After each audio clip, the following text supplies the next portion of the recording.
Hi, it's Derek Carter with Donner & Associates. Today I'm with Brian Hogg, and he is the president of an HOA or Homeowners Association right here in Puerto, Vallarta. So I thought we could talk about HOAs. Absolutely, let's do it, Derek. All things HOA. So Homeowners Association is what HOA stands for.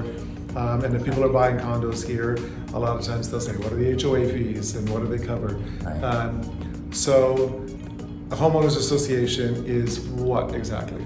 We are an advisory board. Our building is full service. We have an administration that runs it. They run the financials. Our HOA acts as the advisory board to give direction to the administration. We don't actually get involved in the day-to-day operation of the building, but we provide the direction and the structure.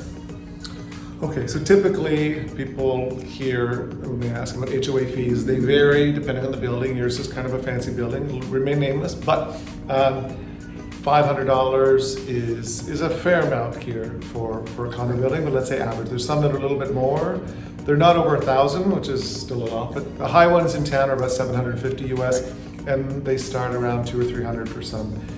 So low HOA fees are often a good thing, but the better your amenities, the higher your HOA fee. So HOA fees typically cover security and 24-hour security and things like that. The more security, the more you pay.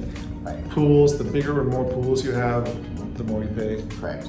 Elevators and all that stuff. Elevators, we have landscaping, we have a gym, we have the common area electricity, but 14 full-time staff in total working at our property. They're all covered. Great. And so HOA fees don't, they include insurance? We have a separate insurance policy that is rolled up into that. So yes, we have the building itself is insured under the HOA, but we also encourage our individual residents to cover their own units. The HOA insurance would take care of structural damage, the pool, the common areas, but if you had something interior with furniture or your own section, that would be a separate policy. Yeah, we recently had a little hurricane here, some flooding and stuff, so a lot of buildings were affected, so I'm sure your building was a little bit... Yes, we had 13 units with significant damage, and the HOA is taking care of the exterior side of it, but then the individual owners are responsible for what's in their units. So exterior, the balcony, a window or something, if that gets blown in, you would cover that with the HOA fees. Our HOA insurance does include glass, so we added that into the policy. Much like your own homeowner's policy, you can pick what all you want to cover. Crystalline glass is covered under our policy. Good.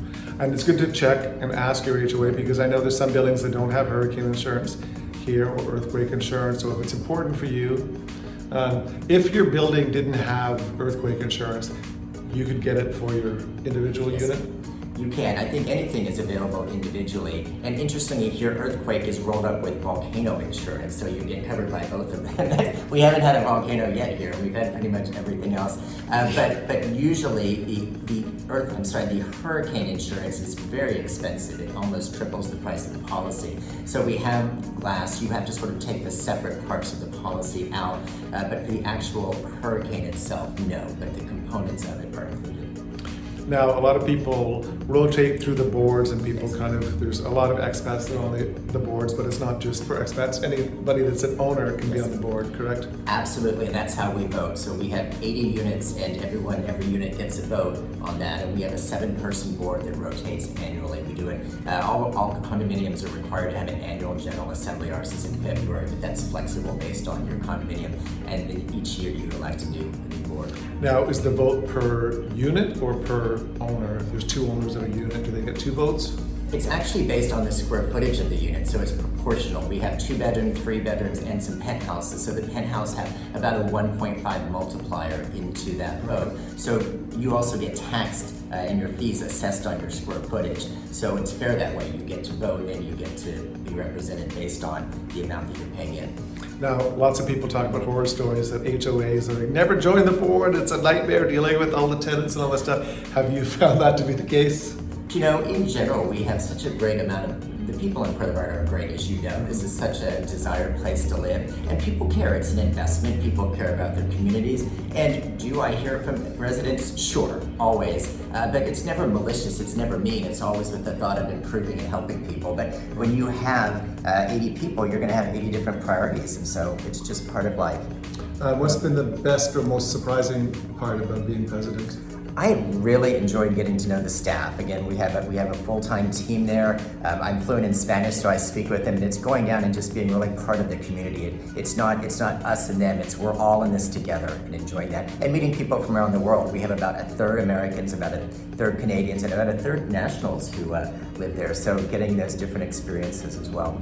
Nice. Good. Well, that answers a few questions about HOA. So for people that were sending me messages, hopefully Brian helped. Thank you so much for talking to us. Thank you, Derek. And follow me on Facebook and on YouTube and on Instagram. Instagram. Gracias. Gracias.